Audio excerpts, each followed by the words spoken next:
In this video, I'm going to transform our messy living room into the cozy living room I want for winter season.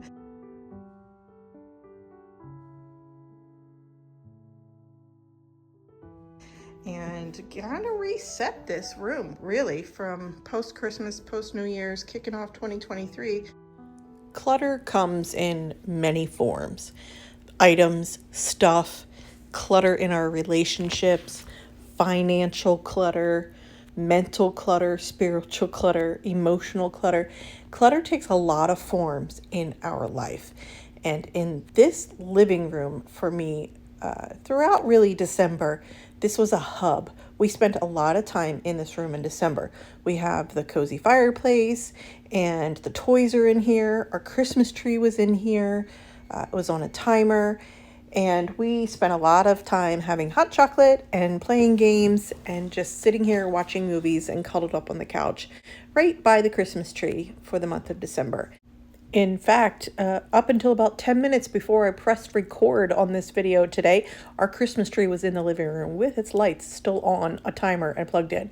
So I moved it out of the room and wasn't paying attention to where I was going because it's so heavy I wasn't looking up, and I bent the angel topper that's up there. I took my time packing away the Christmas decorations this year. All that I had left was the tree with its lights on. I had taken off all the ornaments, and then my Christmas village is still plugged in. I decided I wanted to leave that out through the end of January just because I adore it and it's lovely, and it doesn't necessarily need to be just about Christmas. It's more about a scene of winter. As I went through each little section trying to figure out where I wanted to reposition the furniture, now that I took the tree out and moved some stuff around, I just took to sweeping each area because there was enough dirt and dog hair and toys that I didn't want to bend down that much. So I just swept and started positioning furniture and little tables. And the way I did it, each time I set up a chair or a place to sit, like the couch or the love seat, I tried to think about having a place next to it to put a cup of tea or a cup of coffee, someplace nearby for you to put a warm, cozy beverage. So that's what I tried to keep in mind using the furniture that I have. I would probably like a couple, maybe one or two extra tables in this room to pair with the larger couch, but that is something that I just shop for secondhand, either Facebook Marketplace or thrift stores. So when I see something that I really love, then I know where I want it to go. And so that's what I went with in this room, is just what we have. These benches were under the desks. They matched curtains that I used to have here, but they also matched these gray curtains that I put up over the winter. And I decided that I wanted to not block the window, and I moved the couch to the other side of the room and then put some benches here in front of the window, so it's still kind of cozy seating in front of the window. The dog can still look outside and watch the squirrels. He can put his front feet up there and watch the squirrels using the benches, and it's still nice. I think it still looks nice. It offers extra seating, and then I have the blanket there to make it feel a little extra cozy. And I ended up with lots of little piles of toys that were combined with the dirt. And I asked my daughter to help me put away all the little pieces into each one of the bins. She's great at organizing, and so I charged her with reorganizing the toys that were swept out from underneath all of the couches and to put them in the right bins and kind of fix up the toy shelf there that they have.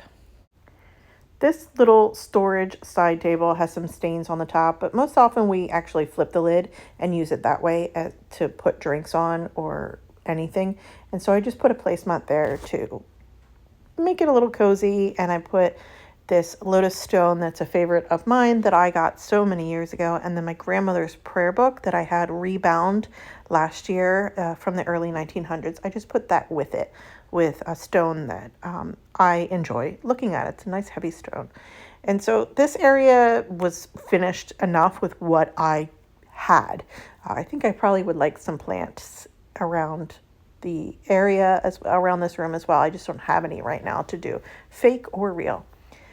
And I decided to mentally start tackling all the stuff that I had on my desk, because ultimately I'm going to have to go through all of that paperwork, except today is not the day that I wanted to do that. And so I decided to use this basket to hold my computer, because that is something I need nearby when I'm on the couch to be able to use that table. So I decided to organize all of everything that was on my desk into one sort of pile to be dealt with on a different day, and focus on the task at hand, focusing on the thing that I wanted to do. I wanted to make this room nice and cozy, reset it for the new year, and after Christmas, just get it all cleaned out and set it back to rights. And so that's what I focused on, because ultimately going through all of that paperwork that I need to go through from my desk is going to take hours, and I just didn't feel like doing that today. So I wanted to move furniture around, reposition tables, make sure that wherever anybody sat in the room, company or family or us or whatever, had a place to put a drink.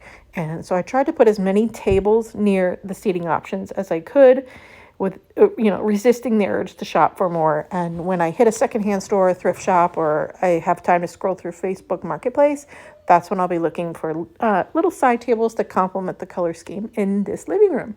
In the interest of keeping it real, I'm not going to start with the after, how it all turned out nice and cozy. I'm going to start with where I left it.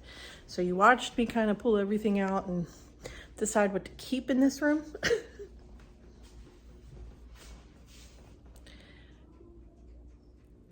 That's the after of what needs to happen. So all of that used to be parked on my desk, never ever really touched or dealt with. I just habitually put things on my desk and pretend like I'm gonna circle back and deal with them. So that speaks to a habit that needs to change, and storage that needs to change. I have an office closet upstairs where most of what's in here probably will end up. I'm respecting my physical boundaries, and this is not something I have the mental or physical bandwidth to deal with today. I am going to not leave it there, but I got to figure out where to put it until the momentum and motivation kicks in that I want to deal with that. The desk that I moved out of here needs to go into the basement. That's not something I can physically do. I need my husband to do it. The stuff on top of the desk has a home designated somewhere else in the house. It just needs to be put away. The tree, also super heavy, needs to go in the basement. So that's pretty easy. Okay, so let's look at the after of how it all came out. I am rereading this by Marissa A. Link. I love it. She's got a lot of really fantastic tips in here, and it's inspiring to me to reread this and simplify this year even more. And I just finished Bound by Ice. It's the true North Pole survival story about a captain from the U.S. Naval Academy and his crew in the late 1800s who went on an expedition to find the North Pole and to update the maps. And it's the story of those who survived and those who did not. I like micro history books like this. And then this is nonfiction as well. So I have these cotton coasters. They just work well, Anyway, some fake greenery, a remote. So from here, we step down. And then I have the kids' toy shelf. This just is what it always is. And this is how it used to be, right here. And they can play right here. These bins are from the Container Store. They're clear, lidless bins, which are easy for the kids to tidy up and organize their toys. Over here needs a little something still. I actually think what I need is some stuff on the wall, some a painting or two on the wall, and then maybe a plant, fake or otherwise, that has a little bit of height to it. Would look really great there. I decided not to keep a coaster there because that placemat acts as a coaster anyway. for anybody who chooses to sit here. Bench, this storage bench I showed you. I mean, the top is really not sightly, but this hides it nicely, and I don't have to buy anything, and we use what we have, and it works for this winter season. I like the benches under the window. I think it gives it a nice look. It's not blocking the light from the window, which we need in the wintertime. The dog can still put his feet up there and look out the window. Those are my strawberry plants that are amazingly surviving, and then my chamomile, and this is my rosemary. She's bouncing back to life after a couple of freezes, but she's not going to until the spring anyway. I think it'll be fine. Kids' desk. It does seem weird without a chair. Like, it just looks out of place at a chair. Without a chair,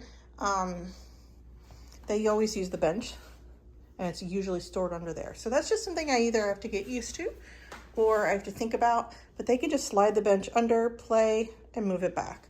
They get 1 hour of screen time each day. They usually spend it on their iPad, not on the computer, but they also use the computer for school, so it's often used. I don't know that that will be the permanent place for it. I just don't have another place in the house where it works really well, so for now it's going to stay there. On top of the toy shelf, I actually like to keep it clear. When it's cluttered, the whole room feels cluttered. So what I do is have whatever projects or something they're working on right now. And someone just finished this Lego car. So I have a tray here for them to build when they take a Lego kit out. And this tray wanders. It's, you know, sometimes on the floor here, they go up to the rooms, they go to a table. So it just ends up back here until whoever built it, is ready to disassemble and put it back in the kit. Let me show you where I keep kits here. This is part of our Lego storage that we have. It's this one and this one. So these are the Legos that we have all the pieces for with the kit. I have these bags that I bought a few years ago from Amazon, and I just used these. I had them for school and I repurposed them for Legos. So these are other Lego kits that we have each piece for. And then this is a new one. And if I want it to, you know, look cohesive, I need to buy more of these. For now, a Ziploc bag works. And then this is just my daily stuff for Bible study that I do. That if I just want to sit on the couch and read, I just get that bin out. This table actually lifts up and becomes a desk. We sit there and work. And this is the additional Bible study stuff I use, but that's usually what I pull out to use. And then this is extra when I go a little deeper. And now with my computer right here, I can just grab this basket to work and, you know, upload videos like this one. So I can just do that right here in the mornings, because that is really the only time I get to work is this early morning before the kids wake up. Let me rephrase that. That is the time that I give myself to work, is that morning hour before anyone wakes up. Okay. So obviously still some stuff to deal with. The hallway, stuff everywhere. So yes, this room is quite lovely today. This is the room of the day. And maybe the hallway will be the area of the house for tomorrow. Hello. I think we need a rug. What do you think? Yeah! That's 10 feet. Oh, 10 will probably do fine. Yeah, An 8 by 10. 12 is going to go all the way to the... If we go 12 without covering the vent, then it goes to... Because we don't want to cover the vents. It goes to right there. Okay. So 12 is probably a little too big. I think 12 is too big. We have an 8 by 10 in what we call our library that I'm just going to borrow and see how it fits in the living room space to make sure the size is right. And up, and like this. Put your arms around it and pick it up. come with me. Hello, Mommy. I'm helping. Oh,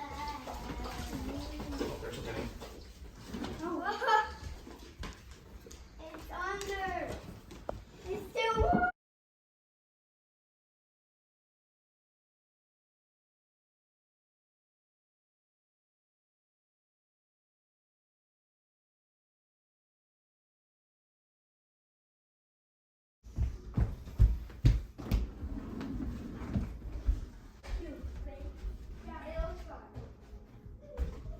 I think this size is just fine, especially if we can live without a rug in the library, because I'd rather not spend money right now and just use what we have. My question was whether or not this needed to come forward onto the rug. I don't think so. I think You it's don't think where so? it is. This is an 8 by 10 rug. We decided not to pull this one, the front legs, onto here because it kind of blocks the walking path there. I think the coziest parts of this living room are the throw blankets that are available, the fireplace, and then the warm lighting, not the cool light bulbs, the warm light bulbs. And then I have 4 lamps in here, and we don't use the overhead. And then this rug, I think, pulls it all together and gives it that really great cozy vibe that I'm going for in this year of simple living that I have worked towards for the last 3.5 years of decluttering and minimalism. I'm now in this space of simplifying my life and sharing ideas to simplify your life alongside of me, and this really leaning into what simple living looks like in our house. And I'm going to do this one room at a time this year and take you along on the journey. I think the hallway might be my next sort of attempt at adding some coziness, maybe something up here. To show you, this ended up here. This hasn't gone downstairs yet. The tree went down in the basement, but this desk needs to move down there. I just have to deal with this. I might do it today, I might do it tomorrow, and then this space will be cleared out. It's motivating that it's here. It's motivating me to want to do it because I don't want it here. So.